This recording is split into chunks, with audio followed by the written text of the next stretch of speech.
الحمد للہ رب العالمین والصلاة والسلام علی سید الانبیاء والمرسلین اما بعد فاعوذ باللہ من الشیطان الرجیم بسم اللہ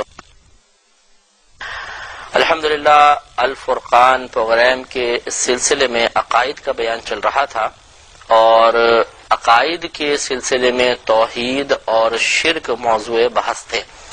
شرک کے بارے میں ہم نے آپ کو بتایا تھا کہ اس کی دو بڑی قسمیں بنائی جاتی ہیں، ایک شرک فی الذات اور ایک شرک فی الصفات۔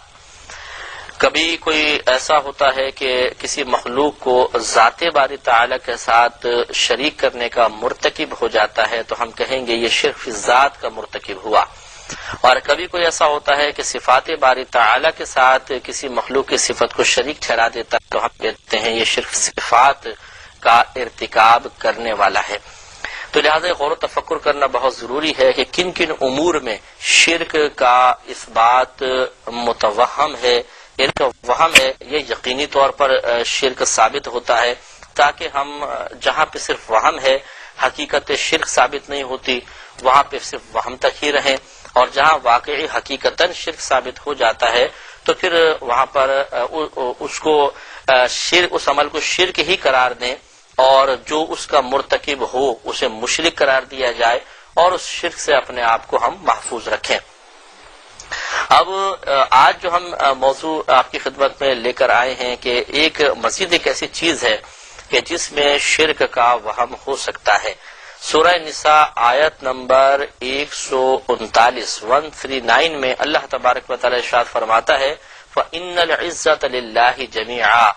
بس بے شک عزت تو تمام کی تمام اللہ ہی کے لیے ہے۔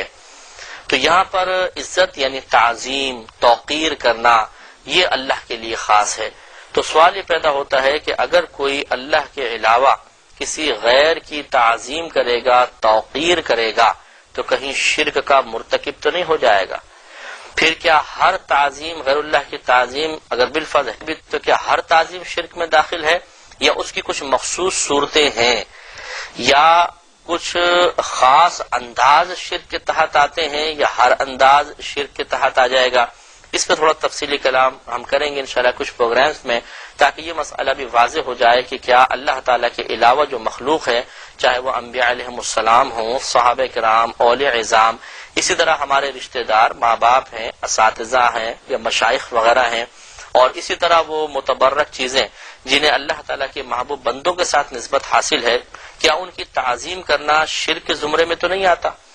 کہ ایسا تو نہیں ہے کہ اللہ تبارک و تعالیٰ کی ہی تعظیم کی جائے، کسی اور کی تعظیم کریں گے تو گویا کہ ہم نے وصف تعظیم میں کسی اور کو اللہ تعالیٰ کے ساتھ شریک ٹھہرا لیا ہے اور ہم شرک کے مرتکب ہو جائیں؟ اس مسئلے کو جاننا بہت ہی ضروری ہے۔ تو اس میں عقیدہ اسلامیہ جو ہے وہ یہی ہے کہ حقیقتاً تعظیم تو اللہ ہی کے لیے ہے، لیکن اگر کوئی کسی دوسری مخلوق اللہ کے علاوہ جو اللہ کی مخلوق ہے اس کی اگر کوئی تعظیم کرے اور اس میں انداز درست رکھے اور تعلیمات شرعیہ کا لحاظ رکھے تو اس میں ہرگز شرک کا ارتکاب نہیں ہو سکتا۔ یقینی سی بات ہے کہ انبیاء علیہ السلام کا ادب اور تعظیم کرنی ہی ہوگی، صحابہ کرام کا ادب تعظیم، اولیاء عظام، حتیٰ کہ کیا ہم ماں باپ کی تعظیم نہیں کرتے، استادوں کی تعظیم نہیں کرتے، ٹیچرز کی تعظیم نہیں کرتے، حتیٰ کہ جب ہمارے ملک کا قومی ترانہ بجایا جاتا ہے تو کیا ہم سب تعظیماً کھڑے نہیں ہو جاتے؟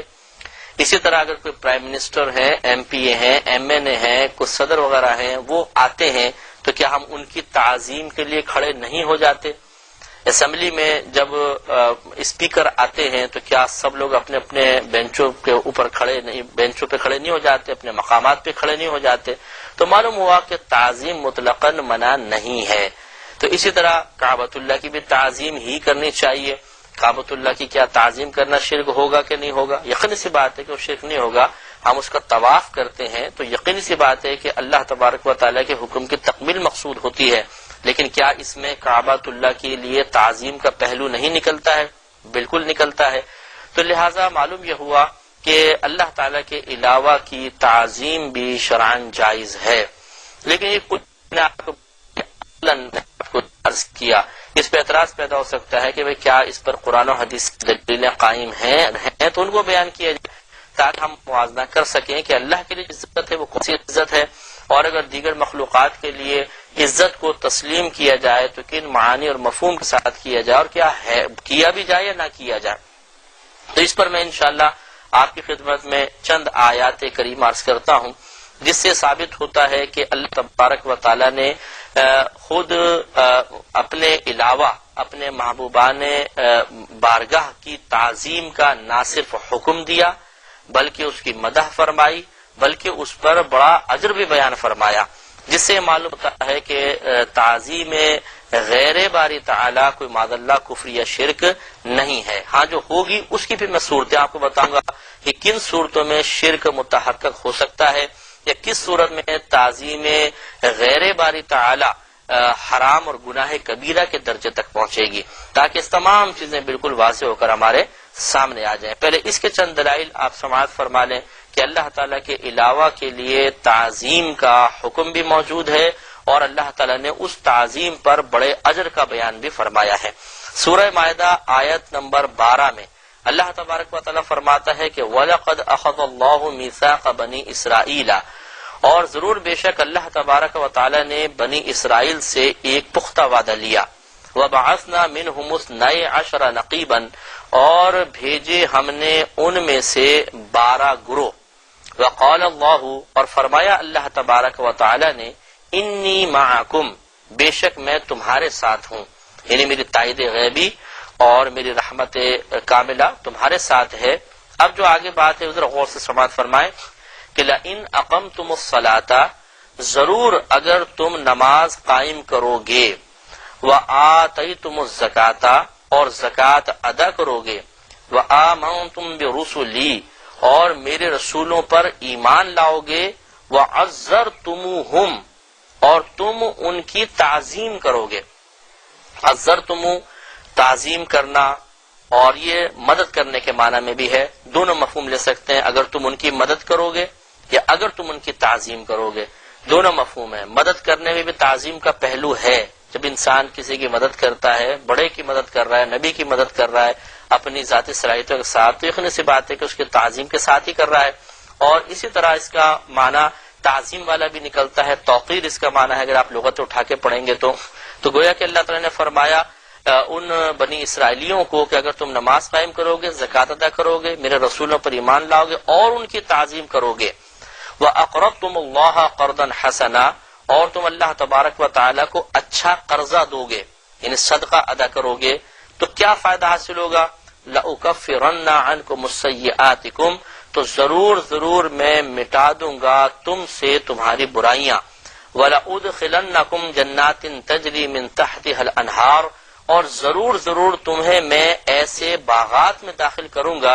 جن کے نیچے سے نہریں جاری ہیں. تو معلوم یہ ہوا کہ نبیوں کی تعظیم کا نہ صرف حکم اور اس تعظیم کے ساتھ چند دیگر مزید اعمال کا ارتکاب برائیوں کا کفارہ بھی بن جائے گا اور جنت میں دخول کا سبب بھی بنے گا. لہذا معلوم ہوا کہ انبیاء علیہ السلام کی تعظیم معاذ اللہ تعظیم الہی کے منافی نہیں ہے. طول النبی الامیہ، بے شک وہ جو اتباع کرتے ہیں اس رسول کی جو نبی ہے، امی ہے، الذی یجدونہ مکتوبا عندہم فی التوراۃ والانجیل، یعنی وہ نبی کہ جسے یہود و نصارہ لکھا ہوا پاتے ہیں، یعنی ان کے اوصاف کو لکھا ہوا پاتے ہیں اپنے پاس توریت اور انجیل میں.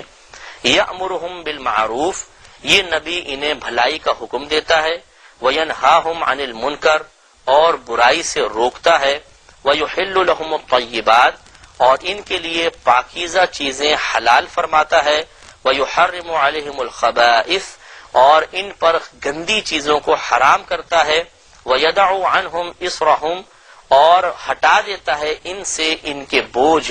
وَالْأَغْلَالِ، اور وہ گلے کے طوق، الَّتِي كَانَتْ عَلَيْهِمْ، وہ جو ان پر پہلے تھے، ان سخت شرعی احکام ان سے دور کرتا ہے. فَالَّذِينَ